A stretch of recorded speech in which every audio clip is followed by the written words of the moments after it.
ಕರ್ನಾಟಕದ ರಾಜಕೀಯ ಮತ್ತು ಆರ್ಥಿಕ ವಲಯದ ಗಮನ ಸೆಳೆದಿರುವ 2026-27ನೇ ಸಾಲಿನ ರಾಜ್ಯ ಬಜೆಟ್ ಅನ್ನು ಮುಖ್ಯಮಂತ್ರಿ ಸಿದ್ದರಾಮಯ್ಯ ಶುಕ್ರವಾರ ವಿಧಾನಸಭೆಯಲ್ಲಿ ಮಂಡಿಸಲಿದ್ದಾರೆ. ಇದು ಸಿದ್ದರಾಮಯ್ಯ ಅವರು ಮಂಡಿಸಲಿರುವ 17ನೇ ಬಜೆಟ್ ಆಗಿದ್ದು, ರಾಜ್ಯದ ಇತಿಹಾಸದಲ್ಲೇ ಅತಿ ಹೆಚ್ಚು ಬಾರಿ ಬಜೆಟ್ ಮಂಡಿಸಿದ ಮುಖ್ಯಮಂತ್ರಿ ಎಂಬ ದಾಖಲೆಯನ್ನ ಅವರು ನಿರ್ಮಿಸಲಿದ್ದಾರೆ. ಕರ್ನಾಟಕದ ಇತಿಹಾಸದಲ್ಲಿ ಅತಿ ಹೆಚ್ಚು ಕಾಲ ಮುಖ್ಯಮಂತ್ರಿಯಾದ ದಾಖಲೆಗೆ ಜನವರಿಯಲ್ಲಿ ಸಿದ್ದರಾಮಯ್ಯ ಪಾತ್ರರಾಗಿದ್ದಾರೆ.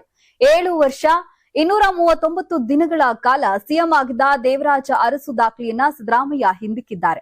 ಇದೀಗ ಬಜೆಟ್ ಮಂಡನೆಯಲ್ಲೂ ಕೂಡ ದಾಖಲೆಯನ್ನ ನಿರ್ಮಿಸಲಿದ್ದಾರೆ.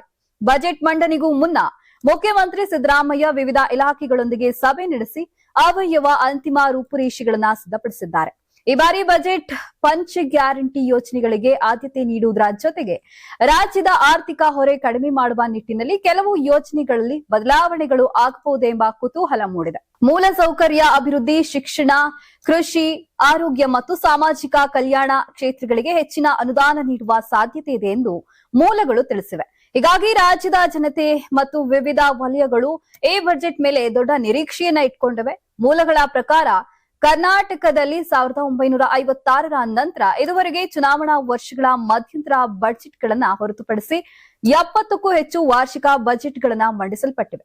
ರಾಜ್ಯದ ಆರ್ಥಿಕ ವ್ಯಾಪ್ತಿ ವರ್ಷದಿಂದ ವರ್ಷಕ್ಕೆ ವಿಸ್ತರಿಸಿಕೊಂಡಿದ್ದು, 2025-26ನೇ ಸಾಲಿನ ಹಣಕಾಸು ವರ್ಷದಲ್ಲಿ ಬಜೆಟ್ ಗಾತ್ರ ಮೊದಲ ಬಾರಿಗೆ 4 ಲಕ್ಷ ಕೋಟಿ ಗಡಿ ದಾಟಿತ್ತು. ಇನ್ನು ಕರ್ನಾಟಕ ಬಜೆಟ್ ಅಧಿವೇಶನವು ಮಾರ್ಚ್ 6ರಿಂದ ಮಾರ್ಚ್ 27ರವರೆಗೆ ನಡೆಯಲಿದ್ದು, ಒಟ್ಟು 14 ದಿನಗಳ ಕಾಲ ವಿಧಾನಸಭೆ ಮತ್ತು ವಿಧಾನ ಪರಿಷತ್ನಲ್ಲಿ ಚರ್ಚೆಗಳು ನಡೆಯಲಿವೆ. ಬಜೆಟ್ ಮಂಡನೆಯ ಬಳಿಕ ವಿವಿಧ ಇಲಾಖೆಗಳ ಅನುದಾನಗಳ ಕುರಿತು ಚರ್ಚೆ ಕೂಡ ನಡೆಯಲಿವೆ.